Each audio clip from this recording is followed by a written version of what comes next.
Microbiology की एक बहुत इंपॉर्टेंट टेक्निक के बारे में बात करेंगे, ग्राम स्टेनिंग। और ट्रस्ट मी, अगर आपने इस कॉन्सेप्ट को समझ लिया तो माइक्रोबायोलॉजी की हाफ कंफ्यूजन दूर हो जाएगी। मैम, ग्राम स्टेनिंग इतनी इंपॉर्टेंट क्यों है? Because gram staining helps us identify bacteria quickly and classify them into two major groups, gram-positive bacteria and gram-negative bacteria.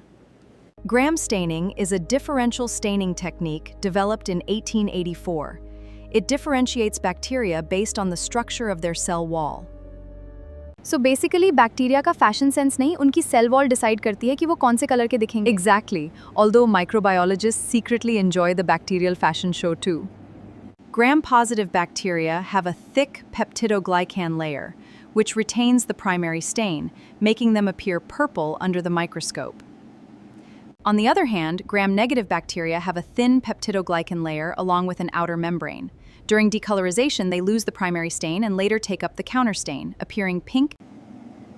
So, thick wall equals purple? Thin wall equals pink? That's the easiest way to remember it. Now let's go through the procedure step by step.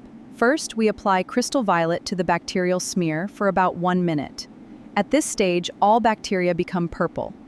Next, we add grams iodine, which acts as a mordant.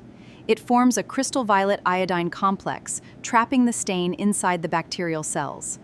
And now comes the most critical step, the moment of truth. Alcohol dehydrates the thick cell wall of gram-positive bacteria, helping them retain the stain. But gram-negative bacteria lose the crystal violet iodine complex during this step. So this is where bacteria reveal their true identity? Absolutely, no hiding after the alcohol treatment. Finally, we apply safranin. Since gram-negative bacteria have become colorless after decolorization, they take up the pink stain. Now observe the staining results. Gram-positive bacteria remain purple. This is due to their thick peptidoglycan wall. Does that make sense? Yes. So remember this, purple is gram-positive, pink is gram-negative, like Staphylococcus subtilis, and for gram-negative, Escherichia coli. Even a small mistake can affect your results. Avoid thick smears, avoid over-decolorization, avoid under-decolorization, avoid using old bacterial cultures. So, gram staining is not difficult, but it definitely requires precision. Exactly. In microbiology, details matter.